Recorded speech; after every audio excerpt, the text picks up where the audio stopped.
അഞ്ചാം സങ്കീർത്തനമാണല്ലോ നാം വായിപ്പാണ്ടയായിരുന്നത്. ഈ 135 സങ്കീർത്തനം അല്ലേലിയ നാം വായിക്കുകയാണെങ്കിൽ സകലത്തെയും നിയന്ത്രിക്കുന്ന അല്ലേലിയ ഒരു ദൈവത്തെ നമുക്ക് കാണുവാൻ കഴിയും. ഈ അഖിലാണ്ടത്തെ നിയന്ത്രിക്കുന്ന മറ്റാരുമല്ല, അദൃശ്യനായ ആ ദൈവമാണ്.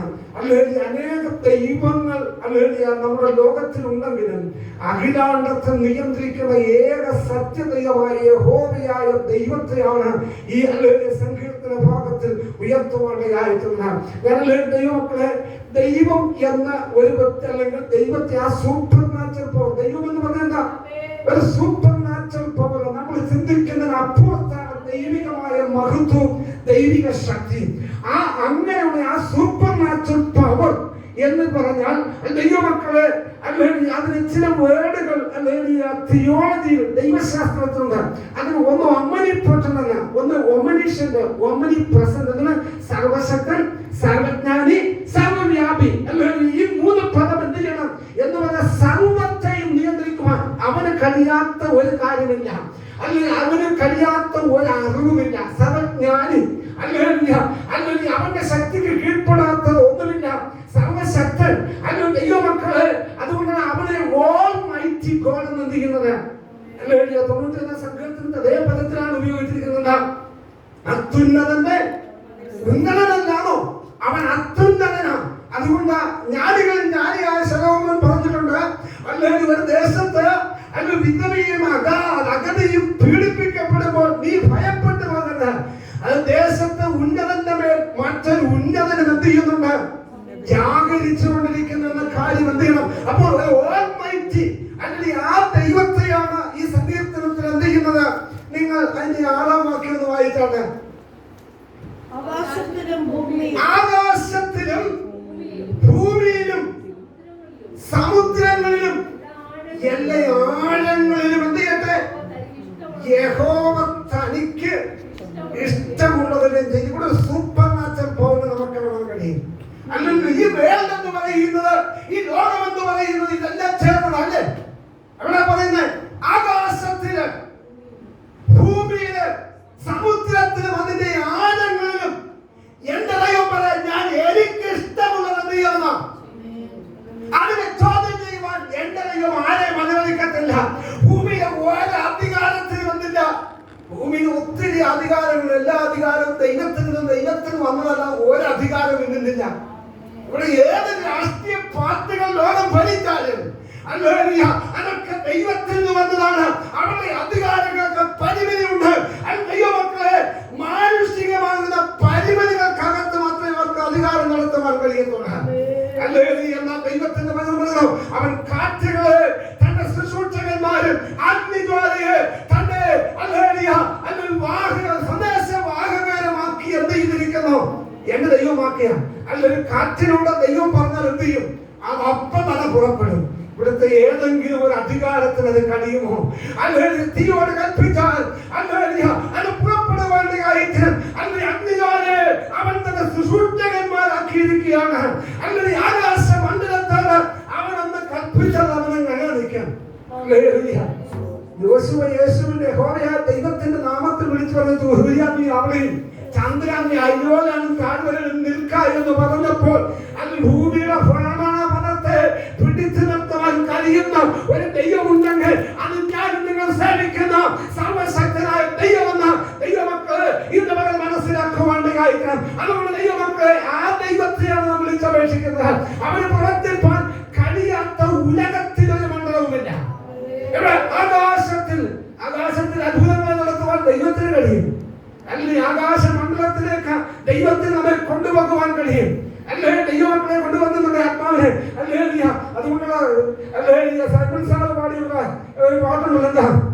1000 കോടി വാനഗോളങ്ങളെ താണ്ടി 1000 വാനഗോളങ്ങളെ താണ്ടി പോയിടാം നിൻ മാർഗമോഹിക്കാവതു ഗഗനതല മനുജ ഗണനയും അതിശയിച്ചുയരും വിരോത്തമ ഭാഗ്യമഹിമയെ വാഴ്ത്താനാവതു. ഓ ഭാഗ്യ മഹിമയെ വാഴ്ത്ത ദൈവമക്കളെ, ഗഗനതല മനുജ ഗണനയും അതിശയിച്ചുയരുന്ന ആ വാനഗോളങ്ങളെ താണ്ടി ദൈവത്തിന് ദൈവമക്കളെ ആകാശത്തിലെ ഗാലക്സിയെ കുറിച്ചും ആകാശ മണ്ഡലത്തെ കുറിച്ചും മനുഷ്യന് വളരെ പരിമിതമായ അറിവുള്ളൂ അല്ലേ? എന്താണോ മനുഷ്യനുള്ളത്? ഭൂമിയിലകത്ത് നമ്മൾ അതിന് മനുഷ്യപുത്രന്മാർ പാർക്കുവാൻ കൊടുത്ത ഈ ഭൂമിക്കകത്ത് എന്തെയ്യുന്നുണ്ട്?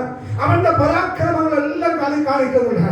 പക്ഷേ ഭൂമിക്കപ്പുറത്തേക്ക് ഭൂമിയുടെ പ്രകൃതി ശക്തികൾ നിയന്ത്രിക്കാൻ അവൻ അധികാരമില്ല.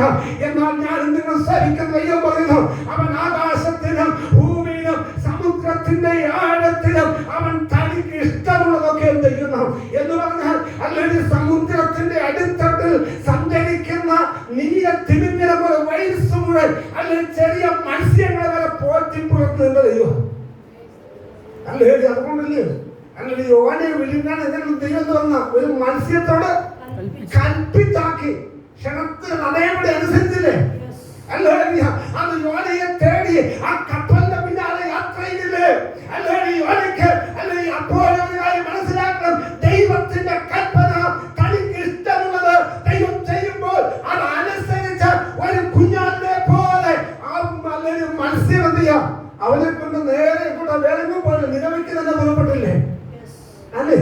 തനിക്ക് ഇഷ്ടമുള്ളതാ ചെയ്യുന്നില്ലേ? അല്ലെ ദൈവമക്കളെ, ഇന്ന് പകൽ അല്ലേ ആകാശത്തിനും ഭൂമിയിലും സമുദ്രത്തിലും അതിന്റെ ആഴങ്ങളിലും യഹോവയാ ദൈവം പറയുന്നു, ഞാൻ എനിക്ക് ഇഷ്ടമുള്ളതെല്ലാം ചെയ്യുന്നു. അങ്ങനെയെങ്കിൽ ഇന്ന് പകൽ ദൈവമക്കളെ, ആ ദൈവത്തിന്റെ പൈതലാണ് ദൈവമക്കളാണെങ്കിൽ അവൻ തനിക്ക് ഇഷ്ടമുള്ളത് നമ്മുടെ ജീവിതത്തിൽ ചെയ്യാം. ദൈവത്തിന്റെ ഇഷ്ടത്തിന് വേണ്ടി, ദൈവത്തിന്റെ പ്രവൃത്തിക്ക് വേണ്ടി ഇന്ന് പകൽ നമ്മെ ഒന്ന് ഏൽപ്പിച്ചു കൊടുക്കുവാൻ നാം തയ്യാറാകുന്നവർക്ക് ദൈവത്താൽ നാം അനുഗ്രഹിക്കപ്പെടുവാനുള്ള കാര്യത്തിനും അല്ലെങ്കിൽ കർത്താവേ നിന്റെ ഇഷ്ടത്തിന് അല്ലെങ്കിൽ സകലത്തെയും തന്റെ ശക്തിയുടെ വചനത്താൽ വഹിക്കുന്ന അഖിലാണ്ടത്തിന്റെ ഉടയവനെ ഞാനിതാ എന്നെ അങ്ങയുടെ കരങ്ങൾ സമർപ്പിക്കുന്നു. എനിക്ക് അല്ലെങ്കിൽ എന്റെ വലം കൈക്ക് പിടിച്ച് അങ്ങനെ നടത്തണമേ എന്ന് ആ ദൈവത്തോട് നാം അടുത്ത് എന്ന് നിലവിളിച്ചാൽ നിശ്ചയമായി ദൈവമക്കളെ അവൻ പറയുന്നു, അവൻ നിന്റെ വലം കൈക്ക് പിടിപ്പാണ് അയച്ചു. ഇത്ര വലിയവനായ ദൈവം എന്റെയും നിങ്ങളെയും വലം കൈക്ക് പിടിച്ചിട്ടുണ്ടെങ്കിൽ ഒന്നിനും ഭയപ്പെടേണ്ടതില്ല.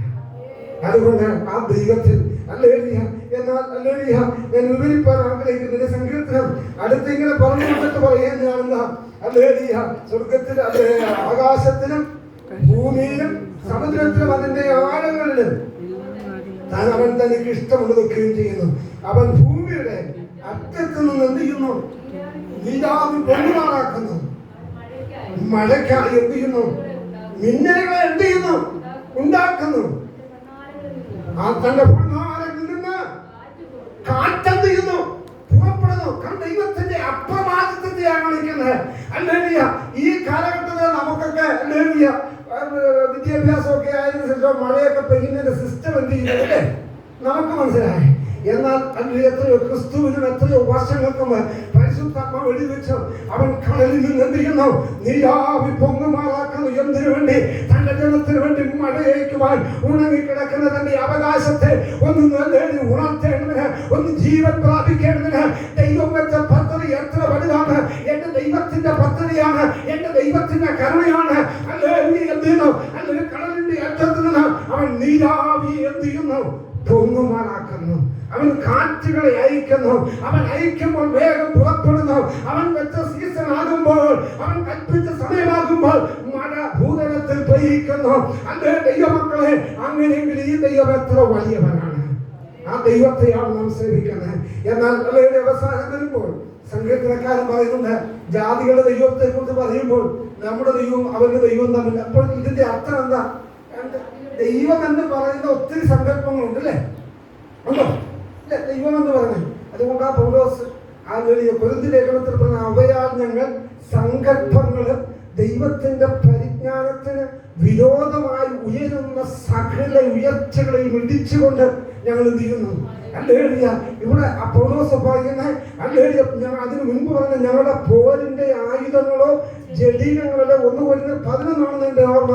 ഹല്ലേലൂയ. ഞങ്ങളുടെ പോരിന്റെ ആയുധങ്ങളോ ജഡീകങ്ങളല്ല, അത് കോട്ടകളെ ഇടിപ്പാൻ ദൈവസന്നിധിയിൽ ശക്തിയുള്ളവർ തന്നെ എന്ന് പറഞ്ഞിട്ട് അവയാൽ, ആ ദൈവശക്തിയാൽ, അവയാൽ ഞങ്ങൾ ദൈവത്തിന്റെ പരിജ്ഞാനത്തിന് വിരോധമായി ഉയർന്ന സകല ഉയർച്ചകളെയും ഹല്ലേലൂയ അവയാൽ ഞങ്ങൾ സങ്കല്പങ്ങൾ എന്ന് പറഞ്ഞത്. ഈ സങ്കല്പം എന്ന് പറഞ്ഞാൽ എന്താ? എന്താ? നിങ്ങളൊന്ന് ഒരു നിമിഷം എന്താ ഈ സങ്കല്പം? ദൈവം എന്ന സങ്കല്പിച്ച് എന്ത് ചെയ്തിരിക്കുന്നത്? ആരാധിക്കുന്നേ.